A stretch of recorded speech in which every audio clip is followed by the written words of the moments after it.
Olá a todos. Pessoal, nós vamos começar a fazer um estudo sobre as 12 tribos de Israel.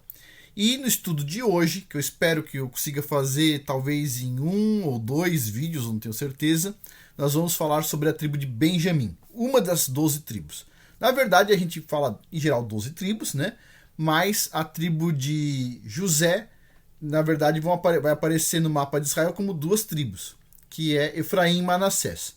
Mas nesse contexto aqui vamos usar 12 tribos. E a gente vai começar com uma delas, que é a tribo do filho mais novo, mais jovem de Jacó ou Jacob, né? Que seria Benjamim ou Benjamim. A gente vai falar Benjamim aqui nesse trabalho. Então vamos lá. Bom, cada tribo tem um estandarte, certo? Para começar.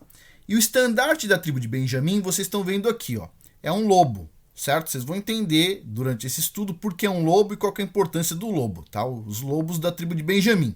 Agora, vamos lá. Um ponto aqui. Por que a gente vai começar com a tribo de Benjamim? Basicamente porque os 12 apóstolos eram da tribo de Benjamim. Na verdade, dos 12 apóstolos originais, um não era da tribo de Benjamim, né? Era da tribo de Arudá, que foi Judas Iscariote. Esse era da tribo de Arudá. Os outros 11 eram da tribo de Benjamim, e quando Judas morreu, então ele foi substituído por um apóstolo da tribo de Benjamim também. Então ele tem sua importância. É o filho mais novo, de Jacó, certo? Mas tem toda uma história por trás. Depois a gente vai falar também sobre as outras tribos, cada uma delas, aos pouquinhos, porque demora para fazer um estudo desse aqui. O estudo desse aqui demora algumas semanas ou um mês para fazer. Então vai demorar, vai aos pouquinhos, mas a gente vai falar sobre a tribo de Yahudá, ou tribo de Judá, que o estandarte é um leão. A gente vai falar sobre a tribo de Levi, que o estandarte é uma menorá. A gente vai falar sobre a tribo de Isacar, que o estandarte é um burrinho. Então, cada tribo tem um estandarte. Esse aqui ao lado, né, é um exemplo aí do estandarte para a tribo de Benjamim. Você consegue comprar isso aqui, inclusive, na internet, né? E nas trombetas de prata que você usa para tocar a trombeta no início de cada mês, tem um espaço para você prender embaixo da trombeta. Você tem um espaço para prender o estandarte da tribo, que no caso da tribo de Benjamim é este aqui, né? Mais ou menos, né? Vocês vão ver aí, tem algumas variações. Mas vamos lá. Então, a tribo de Benjamim, a tribo dos lobos. Esse aqui é um estudo que eu acabei de terminar de fazer agora, de janeiro de 2023. Ele é compilado, né? Eu traduzi, compilei vários estudos, então às vezes parece que tem pedaços, vocês vão ver que parece um Frankenstein, certo? Mas é porque tem muita informação importante. E é um estudo que vai demorar, para a gente apresentar ele inteiro aqui, são 49 páginas, então vamos por partes. Olha só, tribo de Benjamim, ou o nome original que o pessoal usa é Ben-Yamin, né? Ben-Yamin. Mas no caso a gente vai deixar Benjamim para facilitar por enquanto. Tudo bem.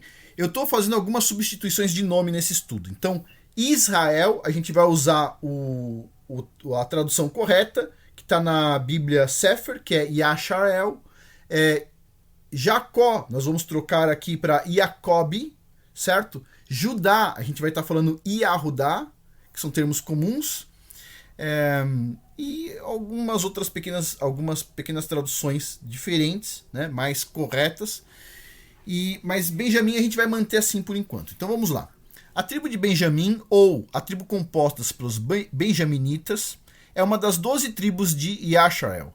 E nesse caso a gente está colocando a tradução correta aí, ao invés de Israel, Yasharel. Em uma hora a gente comenta isso. A gente faz um estudo por que Yasharel e não Israel. Mas isso não é importante, tá? Então quando eu falar Yasharel, você sabe que eu estou falando Israel. Então vamos lá. Os benjaminitas, eles são os descendentes de Benjamim, o filho mais novo do patriarca Jacob, com a sua segunda esposa, Raquel. A terra alocada para a tribo de Benjamim, em Yasharel, está localizada ao norte da tribo de Yahudá, ou Judá, e ao sul do reino do norte, Yasharel. Figura 1. Então vamos lá na figura 1, vamos dar uma olhada. Então tá aqui, ó, Israel, na forma como a gente tem melhor conhecimento no momento. Vocês veem aqui embaixo, tá vendo? Ó, Yahudá, né? Essa parte em azul aqui. E aqui a gente tem o Reino do Norte. O Reino do Norte está aqui as outras tribos, ó. Zebulon, Neftali, Aser, Isacar, Manassés e assim vai. Pois bem, e aqui, nesse meio aqui, no meio desse pessoal todo, tá a tribo de Benjamim, tá vendo aqui? Tô passando o mouse em cima, ó, Benjamim. E na tribo de Benjamim fica quem? Fica a cidade de Jerusalém. Pois bem, então tá aqui Jerusalém, quem está cuidando de Jerusalém são os benjaminitas, que estão aqui. Tudo bem, então vamos voltar aqui. A população foi significativa ao longo da linha do tempo do Antigo Testamento como fonte de vários líderes israelitas, incluindo o primeiro rei israelita, o rei Shaul, né, que na Bíblia comum está como Saul. O primeiro rei, então, foi da tribo de Benjamim, bem como líderes patriarcais anteriores no período dos juízes. Durante esse tempo, os benjaminitas fizeram parte de um episódio em que uma guerra civil resultou na quase extinção de toda a tribo de Benjamim, quase que foi apagada do mapa. As outras 11 tribos, elas foram contra a tribo de Benjamim em um momento, que aconteceu um erro aí da tribo de Benjamim, inclusive, e basicamente eles quase foram exterminados. Então a gente vai entender essa história também. Após o breve período do Reino Unido de Yasharel, quando tinha o Reino do Norte e do Sul juntos, a tribo de Benjamim tornou-se parte do Reino do Sul, após a divisão de Yasharel em 2 reinos. Então foi dividido o Reino do Norte e Sul. Então Benjamim ficou no Reino do Sul, junto com a tribo de Judá ou Yahudá. Tudo bem. Então, a bênção de Jacó, que deu então para Benjamim, está lá em Gênesis 49, versículo 27. E fez com que o símbolo da tribo de Benjamim fosse o lobo selvagem. Então tá assim, ó, Gênesis, está aqui, ó, 49 e 27. Benjamim é um lobo que despedaça, pela manhã comerá a presa, e à tarde repartirá o despojo. E por causa disso, então, o estandarte da tribo de Benjamim é um lobo. E alguém vai pensar que o lobo é algo super negativo, e a gente vai ver aqui que, na verdade, não é o lobo. Várias figuras são usadas de forma negativa e positiva na Bíblia. Por exemplo, leão. O leão de Yahudá, né? Leão de Yahudá, a gente está falando de quem? Do Messias. Mas, ao mesmo tempo, a Bíblia usa o leão para falar, olha, o Hassatã é como um leão faminto que fica rodeando você para ver se você vai abrir uma brecha para ele entrar. Não é isso? Então, o leão pode ser usado para uma coisa muito positiva, que é o Messias, pode ser usado para uma coisa muito negativa, que é o Hassatã. O lobo pode ser usado de uma forma muito positiva, como para a tribo de Benjamim, e pode ser usado como uma coisa negativa, como, por exemplo, para os falsos pastores. Então, você pode usar ele num contexto positivo ou negativo, tá? Pois bem, porque são características, né? São características daquela figura. Bom, justamente por causa da bênção que Jacob deu a Benjamim, e por causa da ferocidade da tribo de Benjamim no campo de batalha, o estandarte da tribo de Benjamim é um lobo. E durante esse estudo você entenderá a conotação positiva dada ao lobo quando se fala da tribo de Benjamim. Então aqui tem 2 exemplos de estandarte que vende na internet, ó, da tribo de Benjamim, e sempre a figura da tribo de Benjamim é um lobo, ok? Pois bem, então vamos lá, continuando aqui. Então, por que devemos estudar sobre as 12 tribos de Yasharel? Vocês vão ver esse estudo hoje, né? Muitas páginas. Por que a gente deve se dedicar a isso? Então, vamos lá. Vocês vão ter que dedicar um pouco de tempo nesse assunto. Eu vou dedicar fazendo os estudos, vocês dedicam aí também estudando junto comigo. Então, vamos por partes.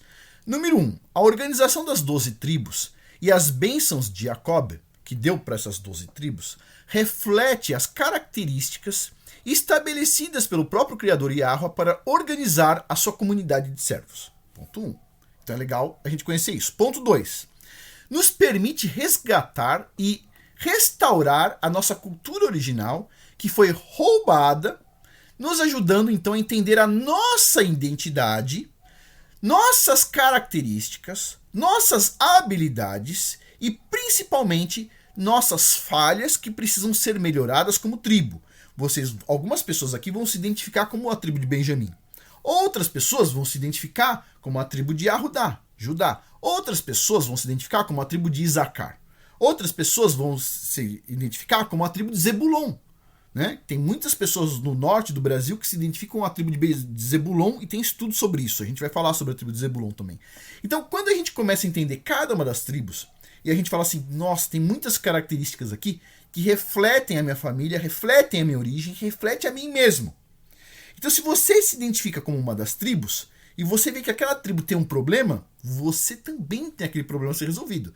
Por outro lado, se você vê que aquela tribo tem uma qualidade, aquela qualidade também está com você e você pode melhorar ela, certo? Pois bem, então essa é a importância principal no meu ponto de vista. Também, número 3.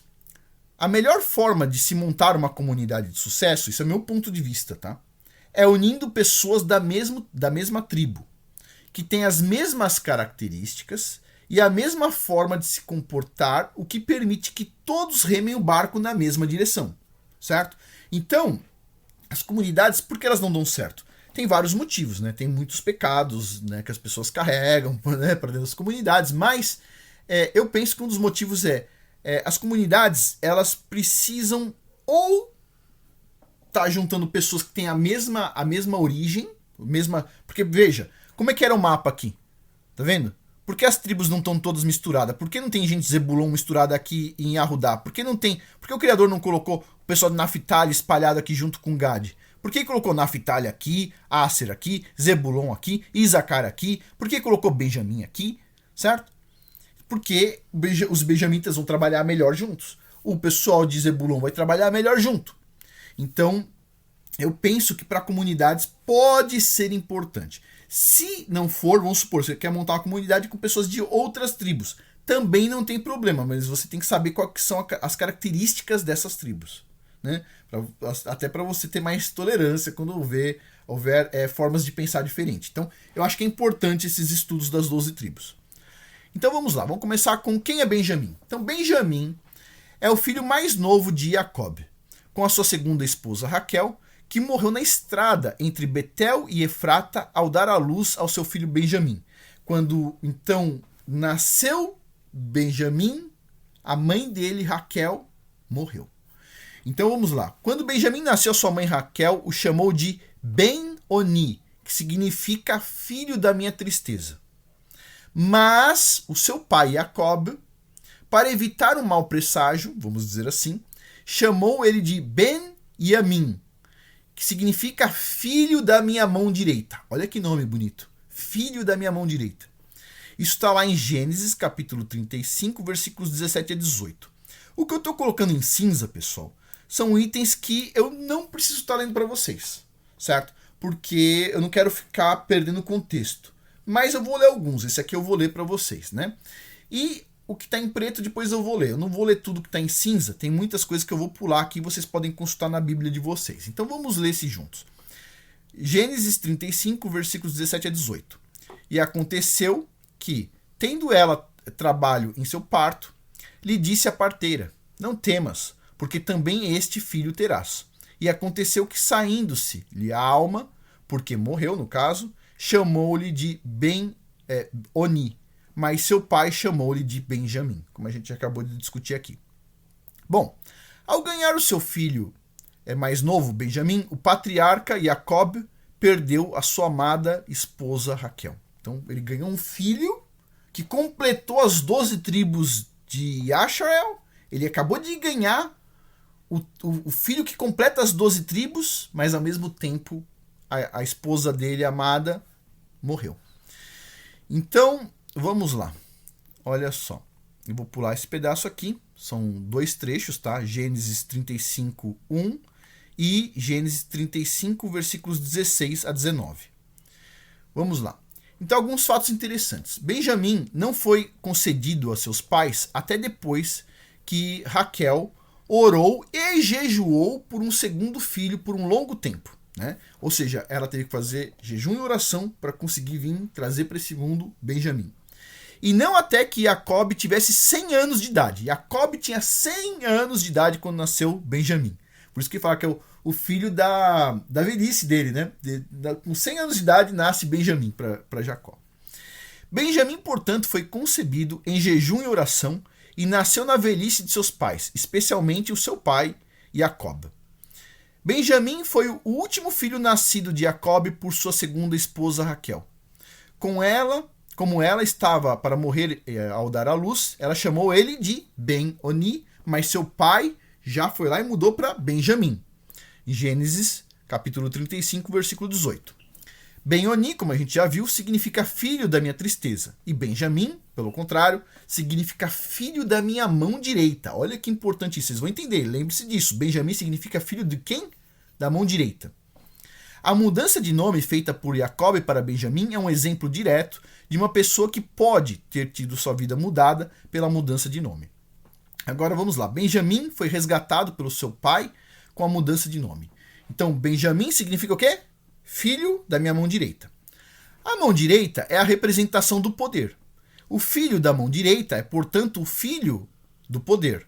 Desta forma, Benjamim deu poder ao seu pai, pois ele foi o seu 12º filho, completando assim o número da sagrada família de Jacob. Como foi dito em Salmos, né? Versículo 80, Salmo 80, versículo 17, diz assim, ó: seja a sua mão sobre o homem da tua mão direita, sobre o filho do homem que fortalece para si mesmo. Ou seja, levando essa conclusão aqui de que a mão direita representa então, né, o poder ali no caso, né?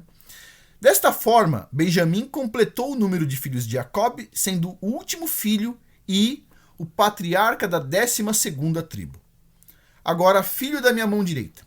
A mão direita é uma posição de governar com o rei de uma nação. Com o rei, não o rei, com o rei.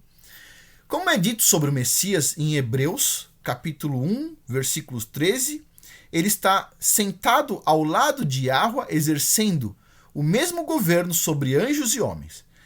Neste caso, o termo sentar pode ser explicado como reinar, conforme mostrado em 1 Coríntios, capítulo 15, versículos 23. Eu vou ler esse trecho? Não vou ler, depois vocês podem consultar, para a gente não perder o fio da meada aqui.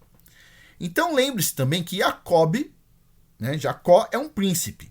Aonde a gente tira isso? Em Gênesis, capítulo 32, versículos 24 a 28, onde diz assim, ó: Jacob, porém, ficou só, e lutou com ele um homem, até que a alva subiu. E vendo este que não prevalecia contra ele, tocou a junta de sua coxa e se deslocou a juntura da coxa de Jacob, lutando com ele. E disse: deixa-me ir, porque já a alva subiu. Porém ele disse: não te deixarei ir, se não me abençoares. E disse-lhe: qual é o seu nome? E ele disse: Jacob. Então disse: não te chamarás mais Jacob, mas Yasharel, pois como príncipe mostraste poder com Elohim e com os homens, e prevaleceste. Como príncipe. Então, lembre-se, Jacob é como um príncipe. E esse príncipe teve 12 filhos, que geraram, então, 12 tribos, certo? As 12 tribos de Asharel. Tudo bem. Então, vamos lá. Unção de regência. Jacob deveria governar como um príncipe ou governante de Yahweh na terra. Os israelitas receberam poder para governar as nações e prevalecer sobre seus inimigos. E Benjamim deveria sentar-se à sua mão direita, que a gente acabou de já falar sobre isso, o nome dele. Agora, outra unção de Benjamim é a regência. Sentar-se como representante ou mão direita do governante indicado por Yahweh, que no fim será o Messias, e Yahushua HaMashiach.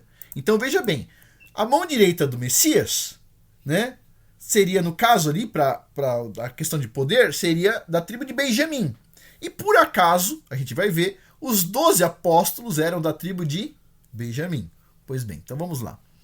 No final da vida, Jacob associou os 2 filhos de Yosef, José, diretamente a ele, certo?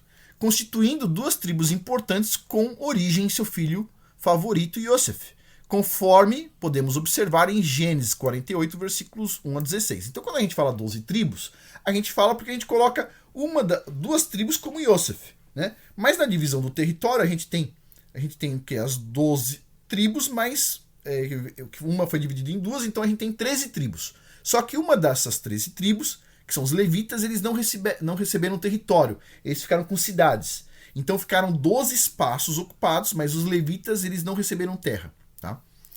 Pois bem, se vocês quiserem ver essa passagem, então Gênesis 48, versículos 1 a 16. Está em cinza aqui. Bom, note que essa mudança de posição de bênção do primogênito, né, que aconteceu inclusive aqui com, no caso de Efraim, Manassés, que era de José, que está aqui em Gênesis 48, né, aconteceu algumas vezes na Bíblia. Então, em algumas vezes, o primogênito, né, ele não vai receber ali a bênção do primogênito. Exemplo disso, você tinha os 2 irmãos gêmeos, Jacob e Esaú. E Esaú era mais velho, nasceu primeiro, embora fossem gêmeos. E quem recebeu a bênção foi Jacob. No caso de Yahudá, teve os filhos Pérez e Zera. também houve essa inversão. E no caso de José, a mesma coisa, Efraim e Manassés. Né? Teve a inversão, do mais novo recebeu a bênção do mais velho. Tudo bem. São alguns casos, não são todos, são alguns casos. Tudo bem. Qual é o efeito das bênçãos de Efraim e Manassés para Benjamim? Todo esse estudo é para a gente entender bem Benjamim. Então, qual que é o efeito disso? Dessa bênção para Efraim e Manassés? Então, vamos lá. Jacob era um príncipe, certo? Porque Yashael significa príncipe. Ele passou o seu nome, né, para Efraim e Manassés. Assim, a unção de regente foi passada para Efraim e Manassés, embora o cetro tenha ficado com Yahudá. Então, houve uma divisão aí, certo? O cetro ficou com Yahudá, mas ele passou a unção para Efraim e Manassés. Efraim e Manassés prevaleceram sobre seus inimigos e tornaram-se uma grande nação e, posteriormente, um grupo de nações e uma multidão no meio da terra, como está lá em Gênesis 48 e Gênesis 49 e também Gênesis 35, versículos de 10 a 11. Bom, visto que Jacob nomeou Benjamim de filho da mão direita, Benjamim se tornou a mão direita das tribos governantes. Então, independente da tribo que estiver governando, quem estiver governando, Benjamim é a mão direita. Inclusive, cuida da cidade santa, Jerusalém, certo? Muitos guerreiros importantes foram descendentes de Benjamim, os quais eram responsáveis por cuidar de quem? De Jerusalém. Bom, Benjamim era um filho protegido. E aqui a gente vai ler um pouco sobre isso, olha só. Depois que Jacob pensou que Yosef, José lá do Egito, seu filho favorito tinha morrido, lá em Gênesis 37, ele protegeu seu filho Benjamim, né, irmão de José, irmão de Yosef, de qualquer mal, porque ele teve só 2 filhos com Raquel e Raquel morreu. Então, quando ele perdeu Yosef, ele, pegou com Benjamim para proteger Benjamim. Quando os filhos de Jacob desceram ao Egito para comprar milho por causa da fome em toda a Palestina, Jacob insistiu que Benjamim ficasse com ele. Falou, vocês vão, mas Benjamim fica comigo aqui. Está lá em Gênesis 42, versículo 38 e Gênesis 44, versículos 26 a 29. Note em Gênesis 44, versículos 26 a 29, que no entendimento de Jacob, se algo acontecesse a Benjamim, isso significaria sua morte, pois ele já havia perdido seu filho, que povoaria grandemente a terra, e a sua mão direita que governaria com ele. Então, nós vamos ler um trechinho aqui, ó. Gênesis 42, versículo 38. Diz assim, ó. Ele, porém, disse, meu filho não descerá convosco, porque seu irmão é morto, e só ficou ele. Se lhe acontecer algum mal no caminho para onde fordes, então fareis descer minhas cãs com tristeza à sepultura. Ou seja, se Benjamim, no caso, fosse perdido ali, Jacob morreria, né? No entendimento dele. Bom, então assim, ó, como resultado do cuidado de Jacob com Benjamim, os outros irmãos, entre aspas aqui, ó, tá no livro do International Bible Commentary, os outros irmãos dele aprenderam a sentir uma solicitude ou um cuidado com Benjamim como resultado de suas atitudes e ações não fraternais com relação ao seu irmão Yosef, e seu subsequente remorso. Então eles fizeram uma sacanagem, todo mundo conhece a história bíblica, certo? Os irmãos foram lá e estavam com ciúmes de Yosef, José. Eles venderam José, mas José, lá por trás dos panos, no final das contas se tornou regente do Egito, certo? Só que eles ficaram com remorso e de ter feito aquilo, obviamente, em algum momento, aquilo ali foi uma coisa do momento. E o que aconteceu? Com aquela tristeza de Jacob, e Jacob protegendo tanto Benjamim, os irmãos aprenderam também o quê? A abraçar e a cuidar de Benjamim. Então, Benjamim é uma tribo protegida. Dentro desse contexto, outra unção benjamita foi a proteção de Jacob sobre ele. Posteriormente, essa proteção do pai natural Jacob foi reforçada pelo pai espiritual Moisés sobre Benjamim. Isso está lá em Deuteronômio, capítulo 33, versículo 12, o qual profetizou as bênçãos para as tribos de Yashael. Tá? Ele disse assim, Moisés, presta atenção. E Benjamim disse, o amado de Yahua habitará em segurança com ele, e Yahua o cobrirá todo dia, e ele habitará em segurança entre os seus ombros. O que significa habitar em segurança entre os seus ombros? Está aqui, ó. O que significa habitar em segurança entre os ombros de um pai? É isso aqui, ó. Isso aqui. Ou seja, Benjamim recebeu uma bênção de Moisés caprichada, hein? Super bênção. Olha só, amado de Yahweh habitará em segurança com ele. E Yahweh o cobrirá todo dia, e ele habitará em segurança entre os seus ombros. Uau, que bênção. Agora, a unção benjaminita deixa as pessoas dessa tribo muito seguras e confiantes de que são amadas pelo Pai Celestial e Yahweh, visto que a tribo de Benjamim é carregada nas costas, como um pai faz com seu filho. Olha que maravilha. Olha só, a tribo que quase foi extinta. A tribo de Benjamim, ela quase foi extinta devido ao incidente de Gibeá, documentado em Juízes, capítulo 19 a capítulo 21. Basicamente, a história é a seguinte. Um levita escolheu uma concubina, ok? E ela cometeu adultério. O levita lá tinha uma concubina, a concubina cometeu adultério contra ele e se foi para a casa do pai dela. Isso está lá em Juízes, capítulo 19, versículos de 1 a 2. Mas, no final das contas, esse levita resolveu ir atrás da concubina para ficar com ela. Ele resolveu perdoar a concubina. Ele se encontrou com o sogro e com a mulher, a concubina, e o sogro falou para ele ficar na casa dele mais um dia e não ir embora de tarde para não viajar de noite. Isso está lá em Juízes 19, versículo 10. Eles iriam parar no meio do caminho para descansar, mas o levita resolveu prosseguir viagem. Falou pro sogro, vamos, e resolveu seguir viagem de noite para não ficar também numa cidade estranha, mas assim para se hospedar em uma cidade mais tarde, que seria Gibeá, que por acaso era uma cidade da tribo de Benjamim, certo? Onde tinha benjamitas. Então, isso está lá em Juízes, capítulo 19, versículo 12. Então, infelizmente, o levita e sua concubina não encontraram hospedagem em Gibeá e ficaram em uma praça, até que um senhor educado ofereceu para eles se hospedarem na casa dele. Isso está lá em Juízes, capítulo 19, versículo 21. Até aí está tudo bem, certo? Tudo bem. Infelizmente, assim como em Sodoma e Gomorra, alguns homens da cidade foram na casa desse senhor educado e mandaram que ele enviasse para fora o homem que ele havia hospedado para que eles então praticassem relação sexual ilícita forçada contra o levita. Uma baixaria. Segundo a Bíblia, esses homens eram filhos de Belial. Ou seja, eles eram os bandos endemoniados. Está lá em Juízes, capítulo 19, versículo 22. Uns endemoniados, certo? Todo lugar tem gente ruim, pessoal. Até aí tudo bem, você vai fazer justiça contra as pessoas más. É isso que deve ser feito. O velho homem, desesperado, né, diz para os endemoniados que ele mandaria para fora apenas as mulheres. Mas que eles não fizessem nada com o homem, o levita. Então, ele, em um ato de desespero, disse que enviaria para fora a própria filha virgem dele, o cara que está hospedando, e a concubina do levita. Está lá em Juízes, capítulo 19, versículo 24. Olha a situação horrível. Mas eles pegaram apenas a concubina do levita e puxaram para fora e fizeram todas as baixarias possíveis com a coitada. Ok? Tudo bem. Então essa história está lá em Juízes 19, versículo 25. Aquele momento certamente foi de muita angústia para todo mundo.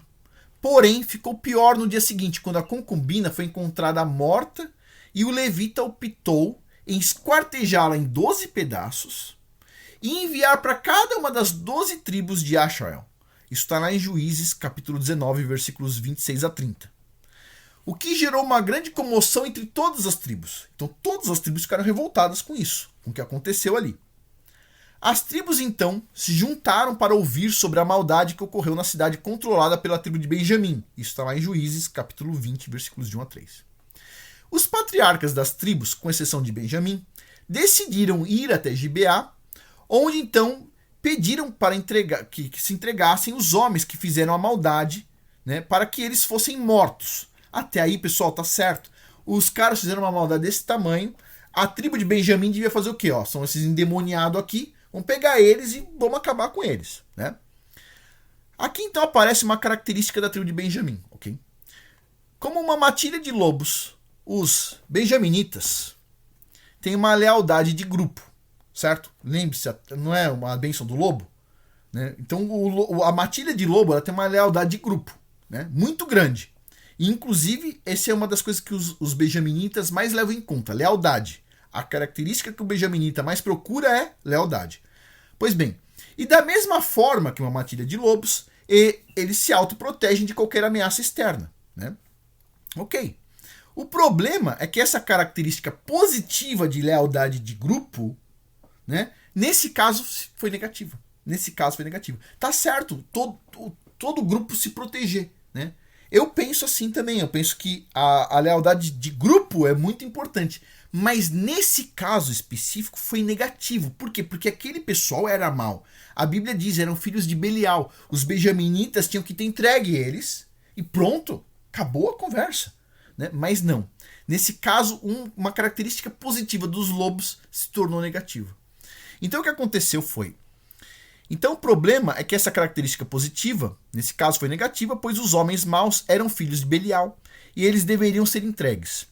Embora esse acontecimento tenha sido muito errado e em seguida quase levou à extinção da tribo de Benjamim, é possível observar a importância da lealdade entre os benjaminitas, que é uma das características mais apreciadas pelas pessoas dessa tribo.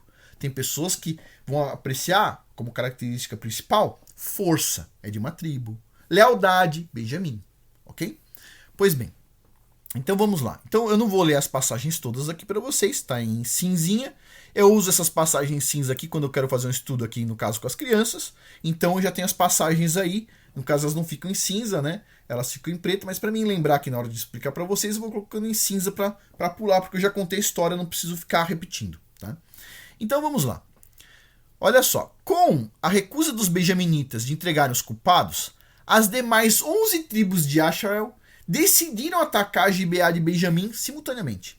Embora os benjaminitas estivessem em uma desvantagem numérica enorme, de 400 mil israelitas contra 26 mil benjaminitas, eles venceram as duas primeiras batalhas, enquanto derrotavam as forças combinadas de todas as outras tribos, vistos que os benjaminitas sempre foram ferozes como os lobos em batalha. Então a tribo que abre campo de batalha com a maior ferocidade são os benjaminitas. E nesse caso, juntou um número muito grande de israelita contra os benjaminitas, e mesmo assim, as duas primeiras batalhas eles ganharam. Em Juízes 20, versículos 21 a 25, é registrado que os benjaminitas, mesmo em um pequeno número, dizimaram os exércitos das outras tribos, matando quase 40 mil deles. Então, as demais tribos jejuaram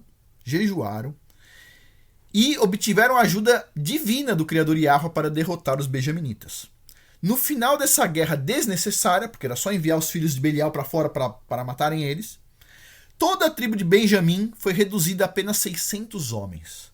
De todos aqueles homens, esses 26.700, de todos os homens da tribo de Benjamim, sobrou 600 homens da tribo de Benjamim. 600. Ela quase entrou em extinção. É que esses 600 viu que, tipo assim, olha, essa confusão aqui não deveria ter acontecido. Saíram fora num determinado momento. Era para quase morreu todos. Levando a tribo de Benjamim a quase a extinção, então. Embora isso tenha produzido a quase extinção da tribo de Benjamim, isso demonstra que os benjaminitas eram guerreiros ferozes em batalha, tendo sido derrotados pela ação combinada de 11 tribos em batalha. Note também que em Juízes, capítulo 20, versículo 16, que no exército de benjaminita tinha 700 homens canhotos. Toda vez que aparecer um canhoto na Bíblia, é da tribo de Benjamim. Isso é uma outra característica interessante da tribo de Benjamim. Significa que todo mundo que é da tribo de Benjamim é canhoto? Não, era uma quantidade pequena de canhoto. Mas sempre que aparece um canhoto na Bíblia, é da tribo de Benjamim. Eu te faço uma pergunta aí. Você aí que gosta muito de lealdade também e tudo mais. A minha pergunta é, quantos canhotos tem na sua família? Seus irmãos? Não precisa ser você, percebe? Por exemplo, eu sou destro, ok? Mas eu tenho, no momento, 6 filhos, 3 são canhotos, tá?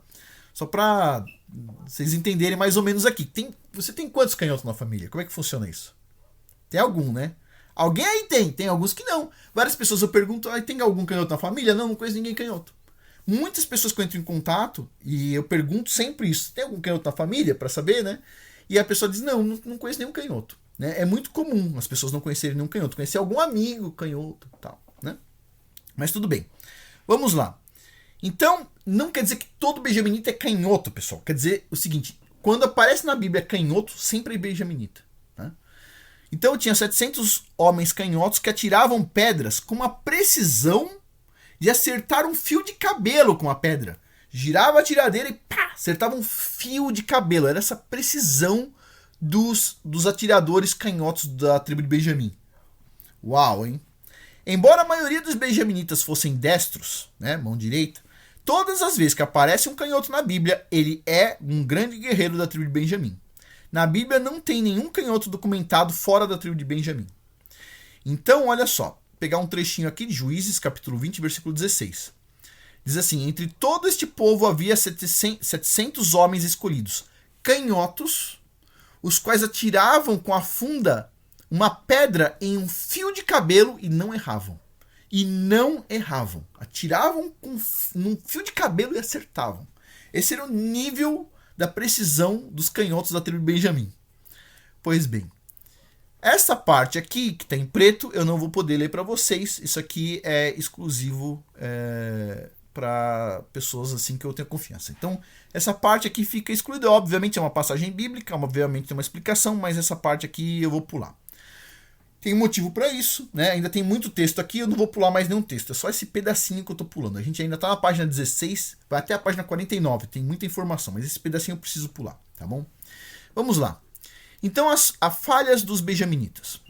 Bom, como todas as pessoas, a tribo de Benjamim também tem os seus pontos falhos e suscetibilidades ao pecado. E o incidente de Gibeá expõe algumas fraquezas que devem ser cuidados pelos benjaminitas. Você da tribo de Benjamim, você sente isso em algum momento, você vai perceber? Olha só o que você tem que tomar cuidado. Embora a Torá inflige pena de morte pelo pecado de relações sexuais ilícitas, a tribo de Benjamim fez vista grossa para o que aconteceu em Gibeá, o que foi um grave erro, pois não devemos deixar o mal multiplicar dentro de nossa terra. Mesmo que esse mal venha de pessoas que nós temos respeito, que são pessoas de dentro da nossa tribo.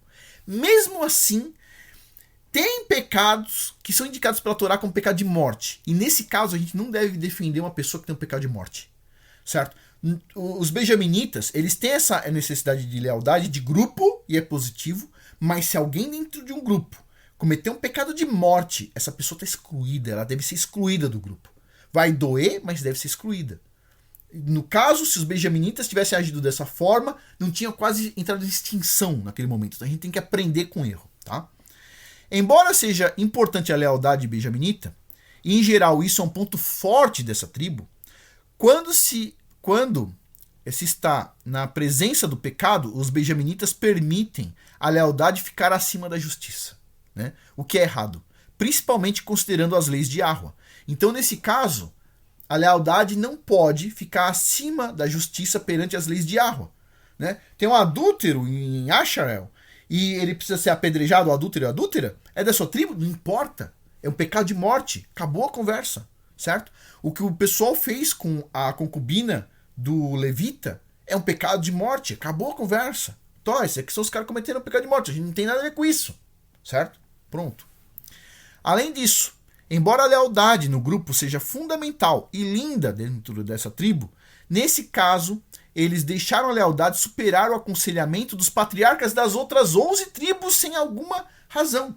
Ou seja, espera um pouquinho, você está numa tribo, você tem pessoas ali que fizeram uma coisa má. Chega 11 patriarcas, falam a mesma coisa na sua direção. Você não vai dar ouvido a 11 patriarcas diferentes? Não, eu que estou certo. Espera um pouquinho. A gente tem que ter... Tipo, a lealdade não pode estar acima, no caso, de você ouvir todos os patriarcas. Você tem 11 patriarcas, 11 representantes de 11 tribos falando para você, meu amigo, envia esses caras para fora que a gente, vai acabar com eles. Meu, tem 11 sábios falando com você. Tipo assim. Então a gente tem que tomar cuidado com isso, saber ouvir o conselho dos anciãos, ok? É correto defender um ponto de vista que está de acordo com a Torá. É correto. E também é importante e fundamental a lealdade. Porém, não devemos deixar a lealdade superar a Torá. Ok? A Torá sempre deve vir em primeiro lugar, pois antes de tudo devemos lealdade ao Criador Yahuwah e ao seu amado filho Yahushua HaMashiach. Agora, a reconstrução da tribo de Benjamim. Aqui a gente vai entender algumas coisas interessantes também. Depois dessa guerra civil entre as tribos de Asharel, sobraram apenas 600 homens da tribo de Benjamim. Ok? Ao mesmo tempo que a tribo de Benjamim foi ferida, o exército de Asharel perdeu muitos homens valentes da tribo de Benjamim e das outras tribos, das demais tribos, ficando fragilizado. Foi ruim para todo mundo. Porque quando você tem a união de todas as 12 tribos, os benjaminitas são os caras da guerra. São os caras que estão ali, os mais ferozes, aqueles que dão mais medo no pessoal. E eles perderam boa parte dessa tribo. Né? Então, no momento da guerra e do nervosismo, as 11 tribos estavam lutando contra Benjamim. Elas juraram, essas 11 tribos, os patriarcas das 11 tribos, juraram não dar as suas filhas em casamento para nenhum benjaminita. Só que eles mataram as mulheres dos benjaminitas. E sobrou 600 homens. E cadê as mulheres? Não tinha mulheres, mataram tudo. Mataram criança, mataram mulher, mataram tudo. Sobrou 600 homens benjaminitas. Que saíram do campo de batalha em um determinado momento. O resto foi tudo morto. Mulher, homem, tudo. E eles prometeram não dar nenhuma mulher para os benjaminitas. Então uma tribo está para ser extinta. Porque só sobrou homem. Certo? Então eles fizeram esse juramento, né, de não dar suas filhas em casamento para nenhum benjaminita, com o intuito de que Benjamim fosse apagado entre as tribos de Asharel. Porém, posteriormente, os patriarcas se arrependeram de ter feito esse juramento. Se arrependeram. É o calor do momento, pessoal. Né? Visto a importância de se manter a unidade das 12 tribos de Asharel. Está lá em Juízes, capítulo 21, versículos 2 a 3 e versículos de 6 a 7. Obviamente, foi uma promessa feita de uma forma impensada em um momento extremo de nervosismo e guerra. Porém, um juramento não pode ser quebrado e eles precisavam pensar em como ajudar a tribo de Benjamim a crescer novamente. Então, eles fizeram uma promessa, eles não podem quebrar a promessa. O patriarca não pode quebrar uma promessa. Disse que não ia dar a filha, não vai dar a filha. Acabou. Só que, e aí, como é que fica? Vamos ver como é que fica. Então, como é possível observar em Juízes, capítulo 21, versículos 6 a 7, e depois versículo 15, os patriarcas das 11 tribos de Asharel se arrependeram da promessa que fizeram e começaram a pensar em como arrumar esposas para os benjaminitas, que sobraram sem quebrarem a promessa que eles fizeram. Por outro lado, as 11 tribos também fizeram uma outra promessa antes da guerra, dizendo que quem não lutasse contra Benjamim morreria. Tudo bem, isso está lá em Juízes, capítulo 21, versículo 5. Então, os 11 patriarcas, as 11 tribos, fizeram uma verificação de todas as famílias que tinham ido ao encontro para acabar com os benjaminitas. E observaram que não havia ninguém da família de Jabes Gileade. Está lá em Juízes, capítulo 21, versículo de 8 a 14. Então eles falaram, vamos matar quem não for lutar contra Benjamim. Né? Foi uma outra promessa que eles fizeram. E por isso, eles foram lá, né? E todos os habitantes da cidade, né, Jabes de Gileade, foram mortos, exceto 400 virgens que foram então dadas para os benjaminitas. Porém, essas moças não foram suficientes. Então eles viram que um grupo, uma família grande, numa cidade de Jabes de Gileade, não foram. Eles foram lá, as 11 tribos, e mataram todo mundo, com exceção das mulheres virgens. Pegaram 400 mulheres virgens, que sobraram, e entregaram para os 600 benjaminitas. Só que ficou o quê? Para 400 benjaminitas. Ficou 200 benjaminitas sem mulher. Eles resolveram já o caso de 400. Faltou 200 mulheres ainda aí, certo? Tudo bem. Vamos seguindo que vocês vão entender a história. Continuando. Mesmo entregando então as 400 virgens de Jabes de Gileade para serem esposas dos benjaminitas, isso não foi o suficiente. E os patriarcas precisavam ser criativos para não dar as suas filhas em casamento, mas mesmo assim viabilizar o casamento para os benjaminitas.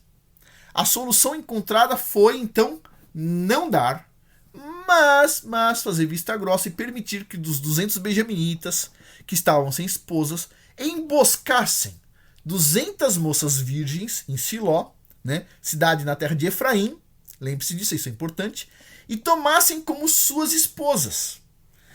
E foi isso que os benjaminitas fizeram, iniciando a reconstrução e crescimento da tribo de Benjamim. Então eles foram até Siló, certo? Eles tinham as moças dançando lá, 200 virgens, e eles foram lá e fizeram uma emboscada. E pegaram as 200 virgens, certo? Que estava faltando. Então todos os benjaminitas conseguiram uma mulher.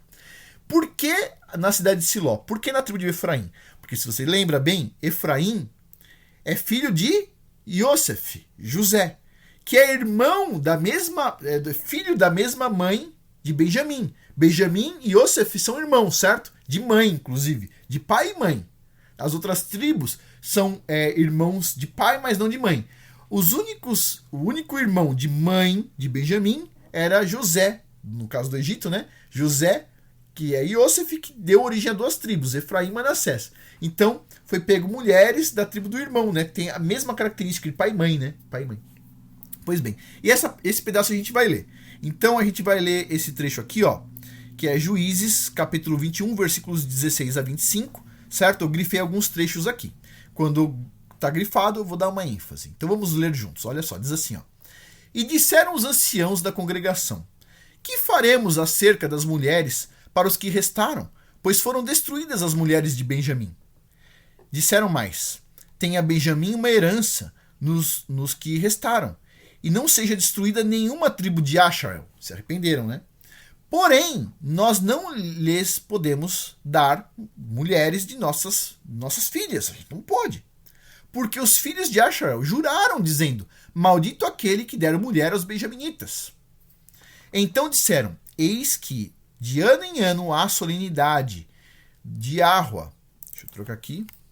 Yahua, em Siló, que se celebra para o norte de Betel, ao lado do nascente do sol, pelo caminho alto que sobe de Betel a Siquém, e para o sul de Lebona.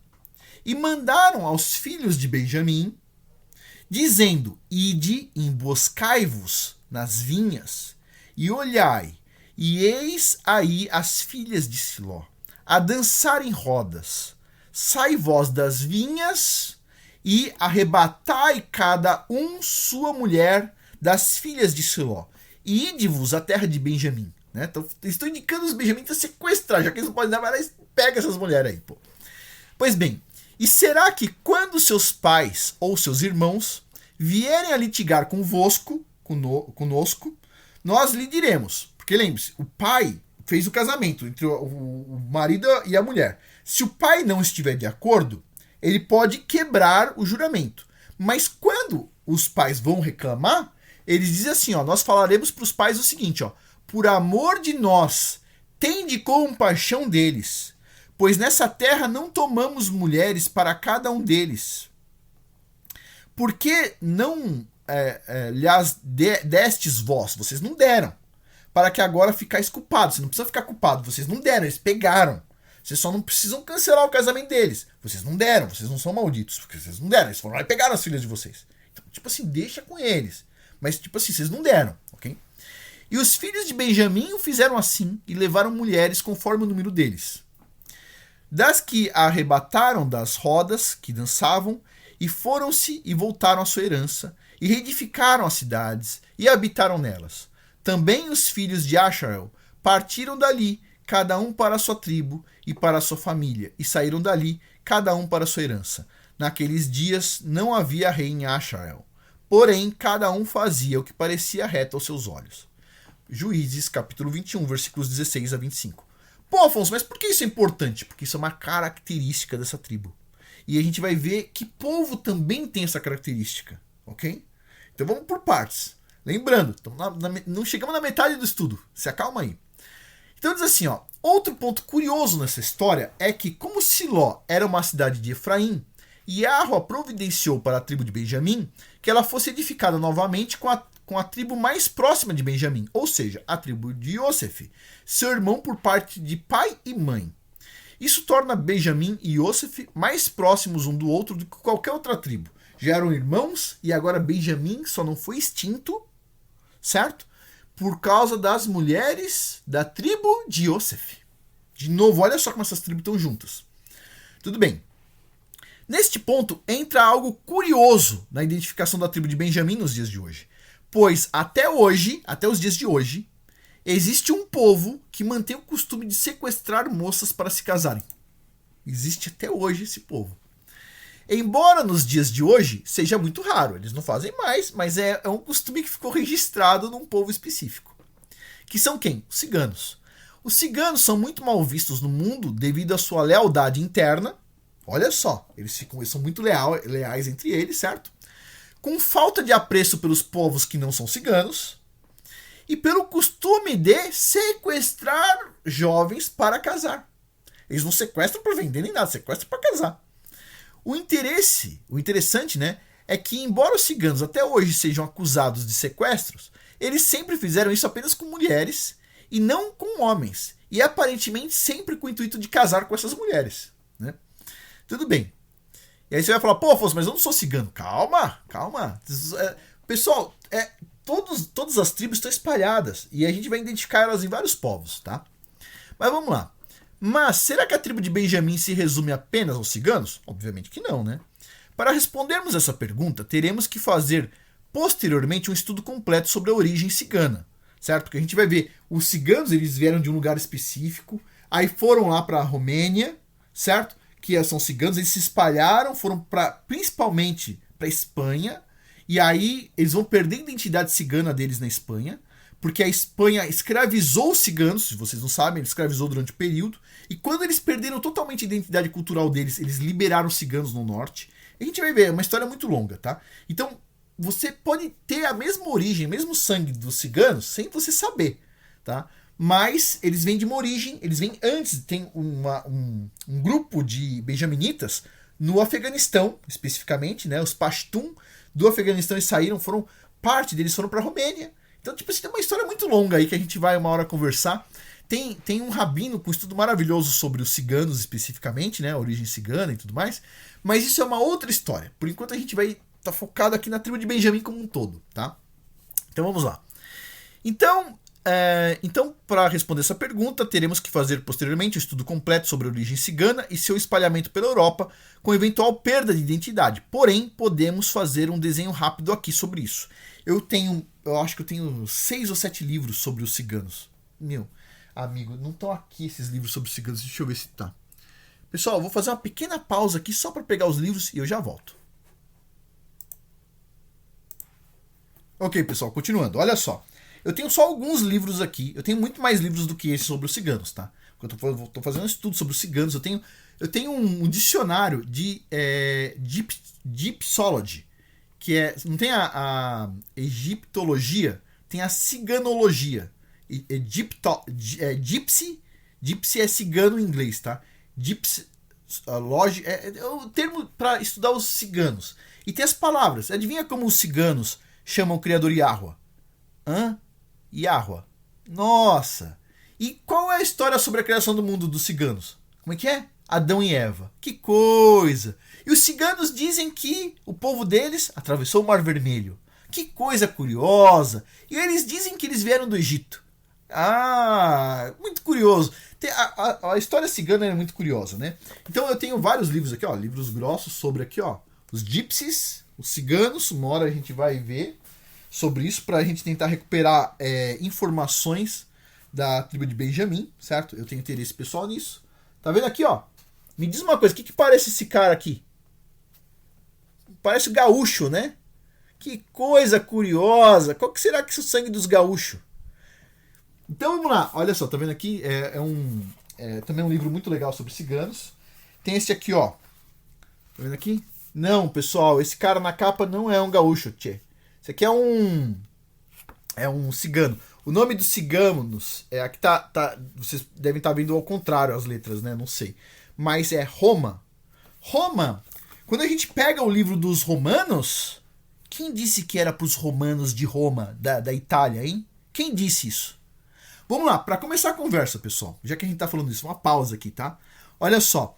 O livro aos romanos, tá? Quando você pega na Bíblia do Yahusef, que o Yahusef eu acho que ele entende que é os romanos mesmo, mas ele colocou lá o nome, não era romanos, o nome seria Romania. E quando eu li isso a primeira vez na Bíblia do Yahusef, da tradução do Yahusef, eu questionei, falei, como assim? Romanos? Romanos não tem em hebraico? Por que colocou Romania?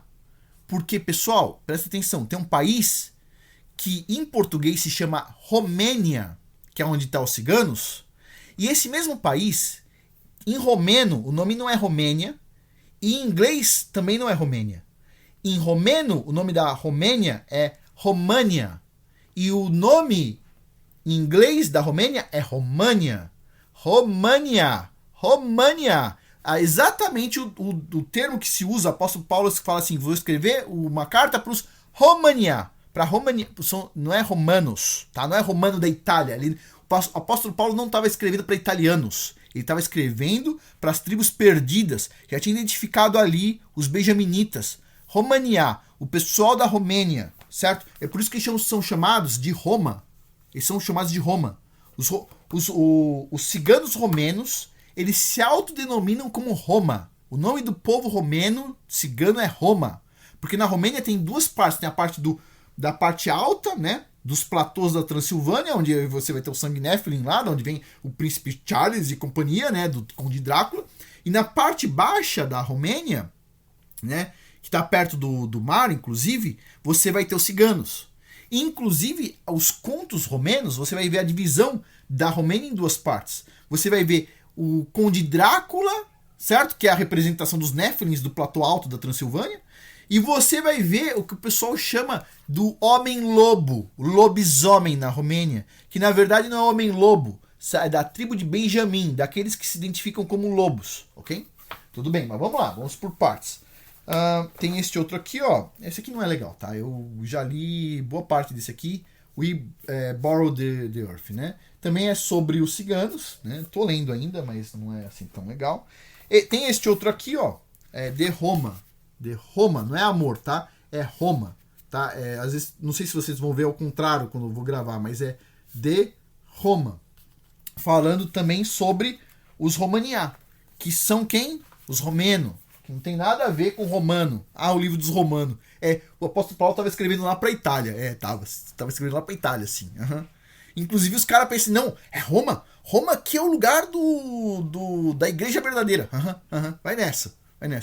Pois bem, então vamos continuar aqui. Inclusive, para quem não sabe, a Romania, que o pessoal traduz como Romênia, em português, bem errado, porque até em inglês é Romania, fazia parte do Império Romano, inclusive, tá? Mas é porque aquele pedaço ali, o que tinha lá era ciganos, né? Mas tudo bem, vou continuar aqui na história.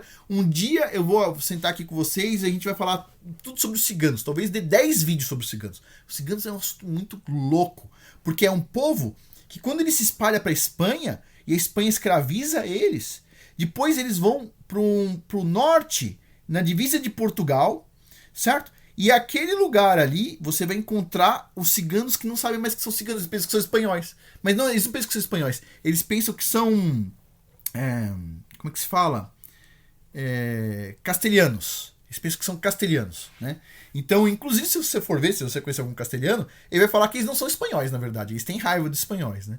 Eu sei disso porque o avô da minha esposa falava que ele não falava espanhol, falava castelhano, porque os espanhóis eram os inimigos, né? Mas tudo bem, vamos continuar aqui na conversa. Então, olha só. Quando houve a dispersão de Benjamim, tudo indica que eles saíram na direção leste, ok? E que chegaram na região norte da Índia. A maior evidência disso são os Pashtun. Norte da Índia não significa Índia, tá? Significa Afeganistão e companhia. A maior evidência disso são os Pashtun, que estabeleceram-se ao norte da Índia, onde fica o Afeganistão. Os Pashtun têm origem na família do rei Saul, da tribo de Benjamim. Para quem não sabe, o rei Saul era da tribo de Benjamim. E até hoje, eles mantêm essa memória, havendo muitos vídeos sobre isso e uma série de relatos impressionantes que serão abordados em um estudo mais completo sobre esse assunto, sobre os ciganos. Uma hora eu vou falar um pouco mais sobre isso, não quero ir muito fundo hoje, para a gente não perder aqui o fio da meada, porque eu quero falar mais sobre a Bíblia, tá? Bom, parte da tribo de Benjamim se deslocou ainda mais ao noroeste do local onde hoje estão os Pashtun e se estabeleceram na atual Romênia, onde você encontra dois povos distintos, sendo um que fica no platô da Transilvânia e não tem relação nenhuma com os benjaminitas, que é o povo representado pelo Drácula, né, os Nephilim. E há um povo que se estabeleceu nas planícies, que são ciganos, que tem uma origem na tribo de Benjamim, como será abordado em detalhe em outro estudo. A gente vai falar só sobre os ciganos, tá? E sobre os costumes ciganos. Os ciganos, obviamente, como todos os povos, foram paganizados. Tem algumas coisas que a gente consegue restaurar deles, pegar deles, né? restaurar, e tem outras coisas que a gente sabe que tem origem pagã. Então a gente consegue fazer essa separação, tá bom? Os ciganos têm lendas sobre os lobisomens, os homens lobos, né? E lobos também, lendas sobre lobos. E curiosamente na Romênia há um outro povo mau, né, distinto, que é vinculado ao Drácula, né? Aos lagartixa aí, né? Mas tudo bem. Na Romênia, os ciganos, também chamados de Roma ou romanis, se espalharam por toda a Europa, mas um dos lugares onde houve um grande ajuntamento deles foi no norte de Portugal e Espanha, visto que os ciganos passaram por um período de escravidão na Espanha, sendo liberados apenas após após perderem toda a sua cultura. Esse povo, após a libertação da escravidão espanhola, se juntou em um local conhecido como Castilha, né? Note que os castelhanos antigos, que em tese faziam parte do povo espanhol, diziam com todas as letras que os espanhóis eram inimigos dos castelhanos. E embora a língua espanhola e castelhana sejam muito parecidas, os castelhanos faziam questão de dizer que eles não falavam espanhol e sim castelhano. Uma grande parte desses benjaminitas foram posteriormente da Europa para o Brasil, que é um país onde se encontram muitas das tribos de Achael nos dias de hoje. O Brasil é rico em tribos, tá? Não é uma tribo só que tem no Brasil, tem muitas tribos aí. Bom, até hoje os ciganos que mantiveram as suas origens e culturas são mal vistos na Europa e sempre são expulsos de onde estão, visto que eles não gostam de pagar impostos, certo? E assim como os antigos benjaminitas, eles não têm grande consideração por povos externos à sua própria tribo. Ou seja, ele pode estar na Itália, ele pode estar na Espanha, mas para eles o que importa é eles, certo? Inclusive, para quem não sabe, uma hora a gente vai falar muito aí sobre as tribos ciganas, né? Que vem tudo de Benjamim, mas na cultura cigana eles têm um nome para todo mundo que eles chamam de gaujos, né? Que seriam as pessoas externas, e eles têm o nome deles para eles próprios. Então vamos supor que eu fosse cigano, eu falaria assim: meu nome é Afonso, mas dentro da minha tribo meu nome não é Afonso. Percebe isso? Tem um nome que o meu filho me chama, minha mãe me chama, ou a minha esposa me chama, os meus amigos me chamam dentro da minha tribo, mas na hora que eu vou me apresentar para o público, o nome é outro. Os ciganos são isso. Na verdade, os ciganos eles têm 3 nomes, né? Então, assim, eles têm o nome pro povão externo, tem o nome para dentro da comunidade deles, certo? E tem um outro nome que aí é outra história, eu não vou ficar divulgando aqui, mas vamos lá. Continuando aqui. Então, eles são muito leais, né, para a comunidade deles, mas eles se mantêm fechados. Diz assim, além disso, embora os ciganos sejam considerados marginais na sociedade, eles são extremamente leais em suas comunidades, se mantêm fechados, impedindo o casamento fora do seu próprio povo, com raras exceções. Ou seja, cigano só casa com cigano. Ponto. Da mesma forma, eu penso que na minha comunidade, a pessoa da minha comunidade vai se casar com a pessoa da minha comunidade quando ela estiver fechada e pronto. Então, assim, da mesma forma que os ciganos um dia eles fecharam a comunidade deles, eu penso que é assim que funciona uma comunidade boa. Você se fecha. No caso, os ciganos aí permitiram entrar algumas coisas não positivas dentro da comunidade deles, porque eles não se fecharam o suficiente, embora eles sejam bem fechados, tá? Mas, continuando. Apenas lembre-se que posteriormente teremos um estudo discutindo os costumes dos ciganos, que tem origem em Achael. Tem muitas coisas que os ciganos fazem que estão na Bíblia, tá? Incluindo palavras. E quais costumes ciganos são perturbações do paganismo que foram incorporados ao longo do tempo na cultura cigana? Por ora, apenas entenda que o nosso interesse aqui é mostrar o rosto e as características da tribo de Benjamim, certo? Então vamos lá. Então por isso que eu estou falando dos ciganos, só para mostrar o rosto deles, tá? Então, entendendo agora a importância da tribo de Benjamim. Vamos lá. Deixa eu ver aqui se eu coloquei uma parte aqui para baixo, pessoal. Só um minutinho. Vou pular aqui, a gente tá na página 21. Deixa eu só dar uma olhada aqui, se a gente vai chegar nisso ainda. Deixa eu ver. Sim, não, a gente vai chegar. Só um minutinho. Sim, a gente vai chegar. A gente vai olhar aqui, tá vendo? Tá vendo esse pessoal aqui de cima? Tá vendo esse chapéu aqui, pessoal? Chapéu, bigodão. Tá vendo aqui? Tá vendo os vestidos das prendas? Tá vendo esse pessoal aqui? Esse pessoal aqui não é gaúcho. Esse pessoal aqui tudo é cigano. Isso aqui é cigano da Romênia, tá vendo? O chapéu, tá vendo o estilo? Olha embaixo aqui, esse aqui é o povo gaúcho.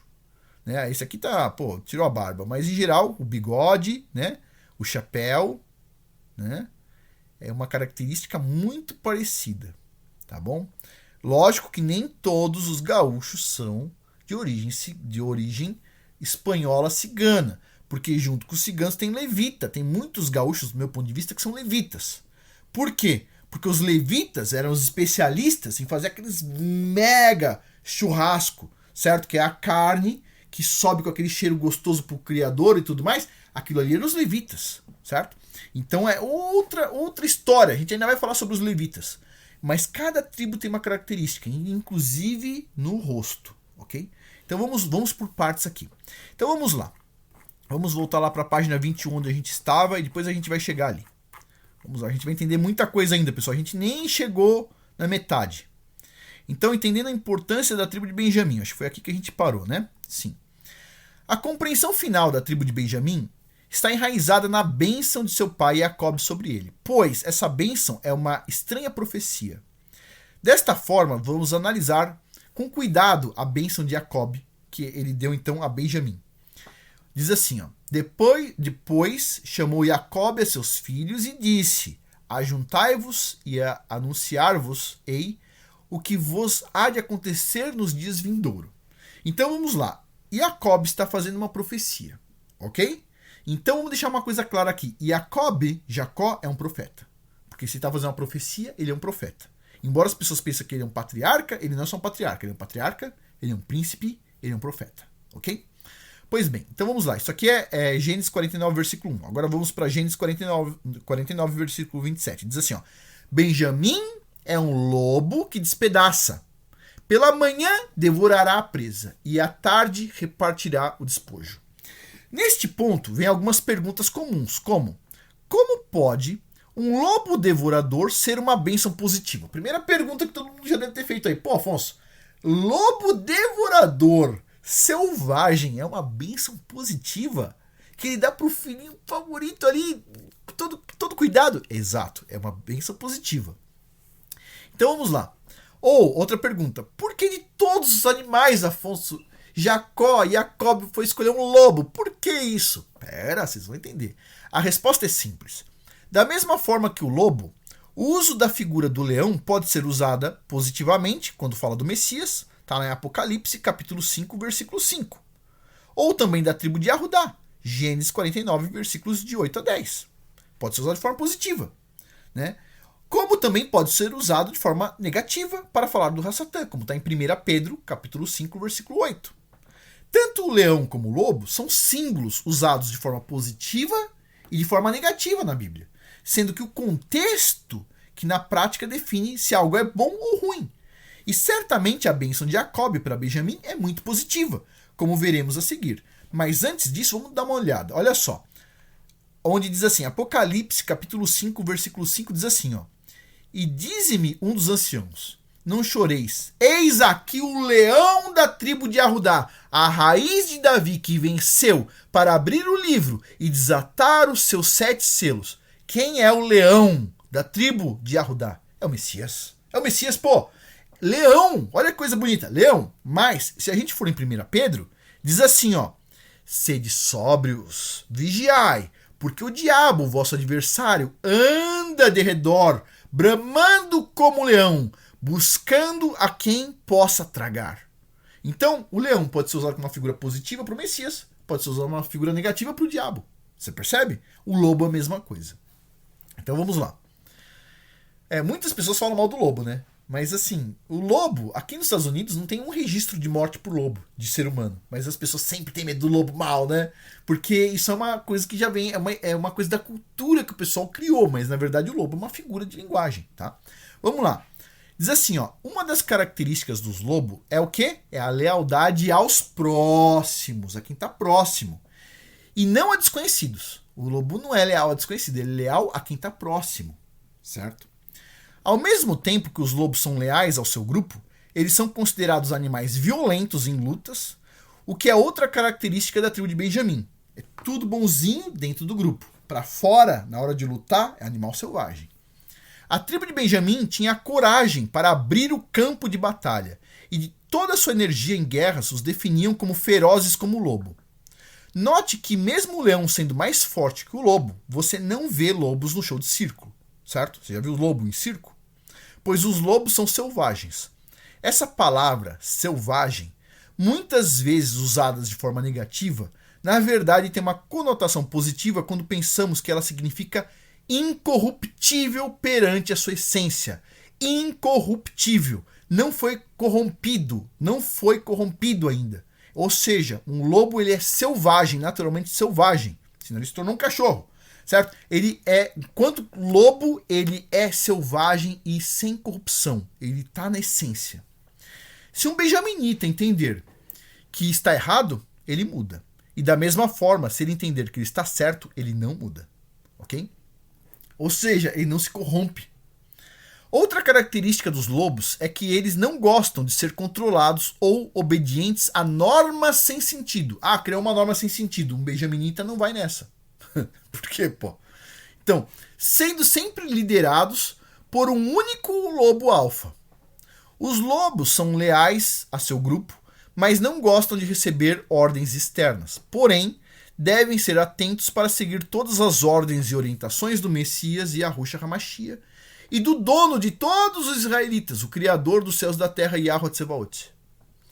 Existem muitas lendas que colocam os lobos como animais perigosos, mas desde a fundação dos Estados Unidos da América em 1776 até o ano de 2021, que eu tenho que estar registrado, nunca houve registro de morte de humanos por lobos. Nunca. Todo mundo tem medo, mas nunca houve. E o número de ataques por lobos no mundo é relativamente pequeno. Não que não aconteça. Tem, alguns lugares do mundo tem registro, nos Estados Unidos não tem, né? Mas o número é muito pequeno. Os lobos são usados de forma ilustrativa nas escrituras como um animal rápido que despedaça a presa rapidamente.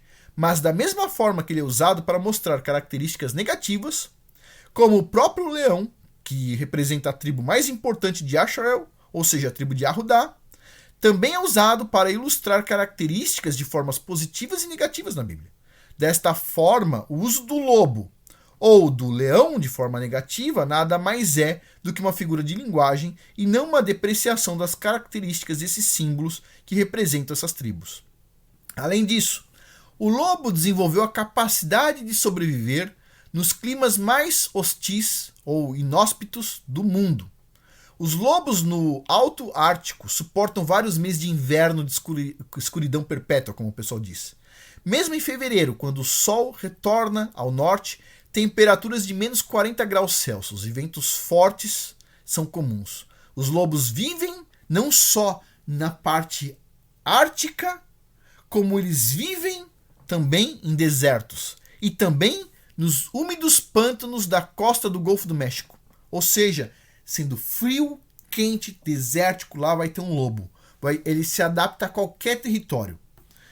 De forma geral, os lobos são muito adaptáveis e vivem em qualquer ambiente da terra, o que remonta a uma passagem interessante de Filipenses capítulo 4, versículo 11, onde diz o seguinte: aprendi em qualquer estado que esteja estar contente. Né? Bom, os lobos são criaturas muito inteligentes, cujas orelhas erguidas, dentes afiados, focinhos pontiagudos, olhos inquisitivos, que é um olhar questionador, e outras características faciais transmitem instantaneamente essa qualidade, que é fundamental para os seguidores do Messias e Yahushua HaMashiach, como é possível ver em 2 Pedro, capítulo 3, versículos 17 a 18, onde diz o seguinte: vós, portanto, amados, sabendo isto de antemão, guardai-vos de que pelo engano dos homens abomináveis sejais juntamente arrebatados, e descaiais da vossa firmeza. Tome cuidado. Antes crescei na graça e conhecimento do nosso Senhor e Salvador, Yahushua HaMashiach.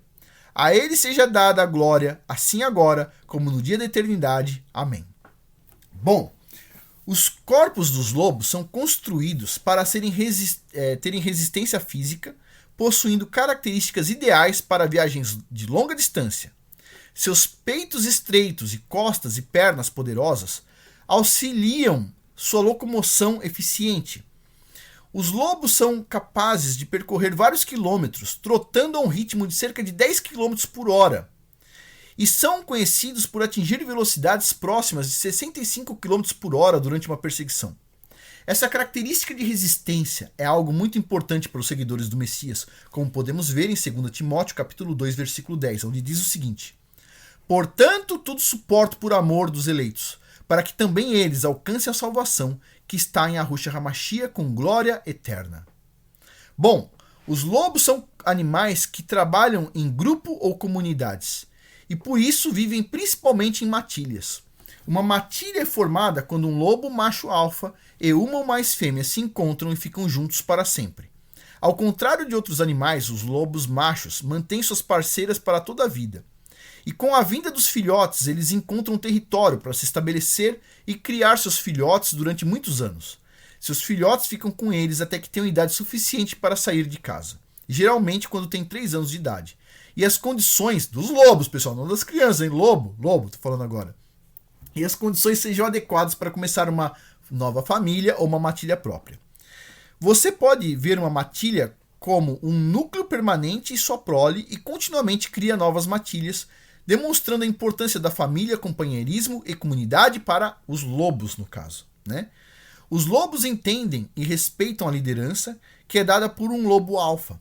Além disso, eles respeitam os mais velhos da matilha, o que é algo interessante quando olhamos para 1 Tessalonicenses capítulo 5, os versículos de 12 a 13, onde diz assim, ó: e rogamo-vos, irmãos, que reconheçais os que trabalham entre vós e presidem sobre vós em Yahuwah, e vos admoestam, e que os que tenhais em grande estima e amor por causa de sua obra, tende paz entre vós. Bom, em grandes matilhas de lobo, às vezes há um segundo no comando. Estes são conhecidos como lobos beta nesse caso. Os lobos beta, fêmeas, normalmente assumem o papel de ajudar a criar os filhotes dos pares alfa, muitas vezes tornando-se mães substitutas, enquanto o par alfa está ausente, o que faz dos lobos beta uma parte importante ou até fundamental da matilha. Veja como essa característica de ajuda mútua se encaixa em Gálatas capítulo 6, versículo 2, onde diz: levais as cargas uns dos outros e assim cumprireis a lei de Yahushua. Além disso, o uivo dos lobos representa uma forma de comunicação com outros lobos. Os lobos uivam quando estão se reunindo para caçar, eles vão uivar, quando estão lamentando algo, ou eles estão se comunicando com outro bando de lobos, ou também quando um membro do bando se separou. E nesse caso, um lobo perdido uiva, e os outros membros uivam de volta, também dando-lhe um som para guiá-lo de volta para casa. Os membros da matilha reconhecem as vozes uns dos outros, algo que é comum na Bíblia, como diz lá em Efésios capítulo 5, versículo 19, onde diz assim: fale entre vós em salmos, hinos e cânticos espirituais, cantando e salmodiando a Yahuwah do vosso coração. Bom, embora os lobos não sejam animais muito grandes, o fato deles trabalharem em grandes grupos permite eles caçarem presas muito maiores do que eles, como por exemplo o alce americano, que a gente pode ver aqui na figura 4. Ó.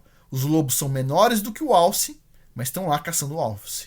Vão matar esse alce aí, vão tirar a carne dele, pessoal. Então diz assim, ó, o alce americano ele pode chegar a 700 kg, ou seja, mais do que um boi adulto. E os lobos conseguem caçar um alce. Né? Veja a similaridade do lobo caçando um animal maior com a passagem de Isaías 49, versículos 23 a 25, onde grandes reis e rainhas se submetem aos pequenos que têm emuná na fé verdadeira, emuná, fé verdadeira, em Yahuwah. Onde diz assim, poxa, eu coloquei aqui em cinza, mas eu vou ler para vocês, mas vamos lá. Diz assim, e os reis serão os teus cuidadores, os reis, e as rainhas as tuas amas. Diante de ti se inclinarão com o rosto em terra, e lamberão o pó dos seus pés. E saberás que eu sou Yahuwah, e que os que confiam em mim não serão confundidos. Porventura, tirar-se-ia a presa ao poderoso, ou escapariam os legalmente presos? Mas assim diz Yahuwah, por certo, que os presos se tirarão ao poderoso, e a presa do tirano escapará, porque eu contenderei com os que contendem contigo, e os teus filhos eu remedirei. Então é em Isaías. Pois bem, aqui mais um caso, ó, Um grupo de lobos atacando um búfalo. Puxa, um búfalo, pessoal. Búfalo só se mata, assim, em termos humanos, hoje em dia, só com tiro na cabeça. Os lobos lá, ó, caçando aqui um búfalo. E vão pegar o búfalo. Já cercaram esse búfalo aqui, ó. E vão ter carne pro inverno inteiro aí. Vamos lá. Voltando à bênção de Jacob, que é Jacob, ou Yaakov, ou Jacó, no caso, a gente vai colocar aqui com B, deu a Benjamim. Devemos entender que ela pode ser dividida em 3 partes que são, comparando a um lobo, essa é uma parte da bênção, certo? Sua bênção tem 2, então, períodos. Tem a parte da manhã e da tarde. Você lembra? A gente estava analisando a bênção. Tem 2 ações nessa mesma bênção, que é devorando e dividindo. A bênção é pequenininha, mas tem 3 partes, olha só. Comparando com o lobo, né? Daí tem o período da manhã e noite. Tem 2 ações, devorando e dividindo. E tem 2 resultados, a presa e o despojo. Bom, as duplas de item, manhã e noite, devorando, dividindo e presa e despojo, dessas 3 partes configuram um tipo de experiência de antes e depois, né? Manhã e noite. Antes e depois, para Benjamim e sua prole.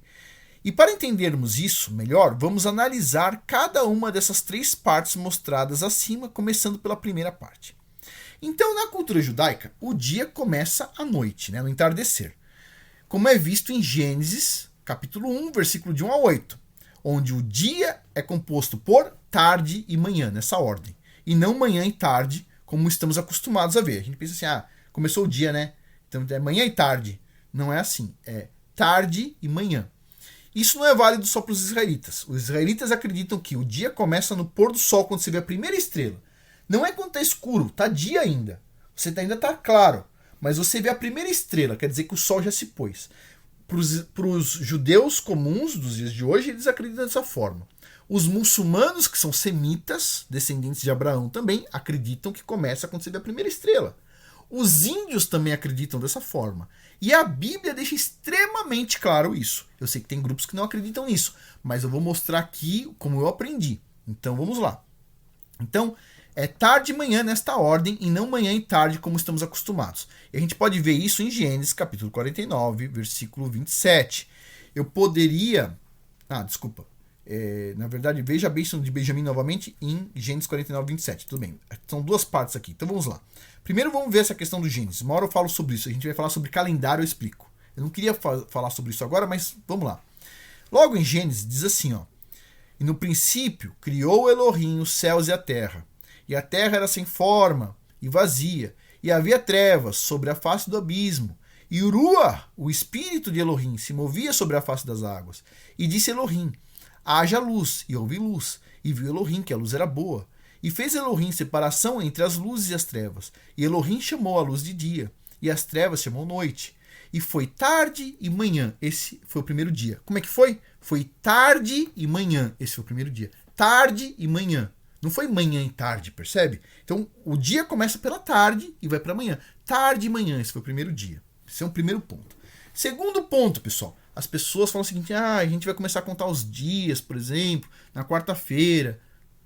Para quem entende, é uma coisa que a gente vai falar sobre calendário, tá? Quando começa o ano. Tem pessoas que falam que começa numa quarta-feira.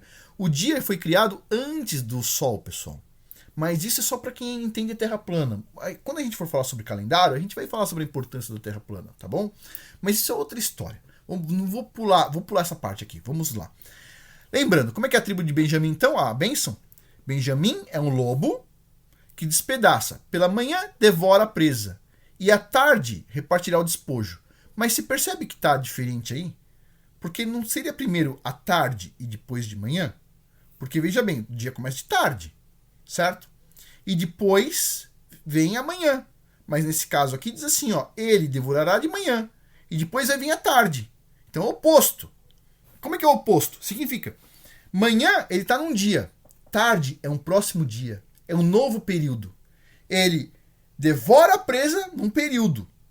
E num outro período, num outro dia, ele divide o despojo. Você entende isso? Então são como se fosse 2 dias. De manhã é um dia. Certo? Porque lembra, o dia é tarde e manhã. Aqui está manhã e tarde. Se está manhã, ele está falando de um dia. E tarde é um outro período. É um próximo período. Certo? Tudo bem. Então entenda isso aí. Então ele está falando que tem um momento agora que ele vai o quê? ele vai devorar a presa, manhã, dia, e depois no outro dia, de tarde, quando já começa o outro dia, um novo tempo, ele vai o quê? Dividir o despojo. O que isso significa? Vamos lá. Olha só, sabendo disso, o normal é que o dia comece no entardecer, que é de noite, certo? E siga até o amanhecer, que é o dia amanhã seguinte, e finaliza então com o pôr do sol. Mas, na bênção de Benjamim, vemos isso de forma invertida, ou seja, ele come de manhã, que é o dia atual, certo? E termina por dividir a presa à noite, quando já é um novo dia. Nesse novo dia, entre aspas, ok? Quando Benjamim divide o despojo, é a era do fim dos tempos. Então, basicamente, Benjamim despedaça a presa enquanto pode comprar e vender. Ele está lá, despedaçando a presa. Dá para ganhar dinheiro? Dá. O benjaminita está ganhando dinheiro.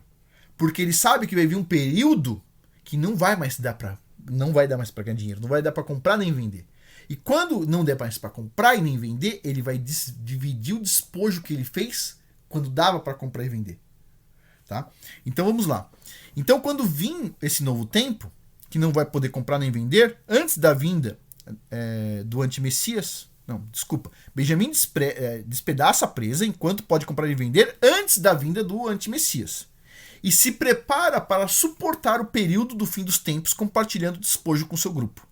Nesse caso, dividir os despojos significa manter os cativos pelo Hassatan Satanás, a besta, protegidos e livres dele. Então essa é a função dos benjaminitas no final dos tempos. É ganhar o que puder, enquanto pode comprar e vender, e se preparar para guardar não só os benjaminitas, como qualquer tribo que precisar para o tempo do final dos tempos, para livrar essas pessoas do Hassatan. A segunda parte da tribo da bênção de Benjamim, né, sobre a tarde repartirá o despojo, tem então seu cumprimento no futuro. Em Apocalipse, capítulo 7, versículo 8, durante o período da grande tribulação, 12.000 homens de Benjamim, junto com 12.000 homens de cada tribo de Israel, alcançarão uma população mundial com o evangelho, em tal número que ninguém poderia contar, de todas as nações, tribos, povos e línguas, em pé diante do trono e do cordeiro, vestidos de vestes brancas, com ramos de palmeiras nas mãos, como está em Apocalipse, né? Capítulo 7, versículo 9.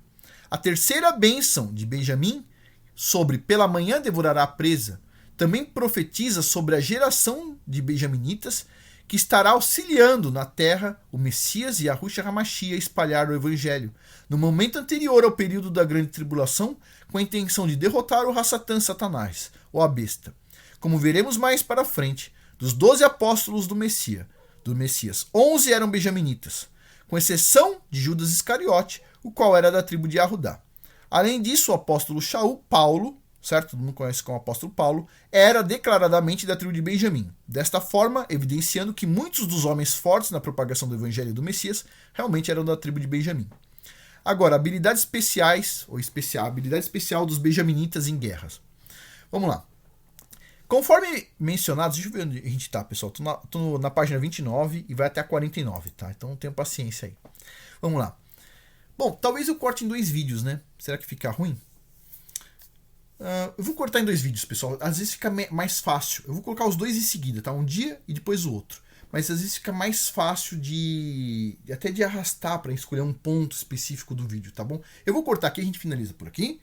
E eu já vou continuar gravando o próximo vídeo e a gente se encontra no próximo vídeo. Não perca a parte 2, tá bom? E depois não perca o estudo sobre os ciganos que a gente ainda vai fazer. Mas por hoje é isso então. Muito obrigado a todos.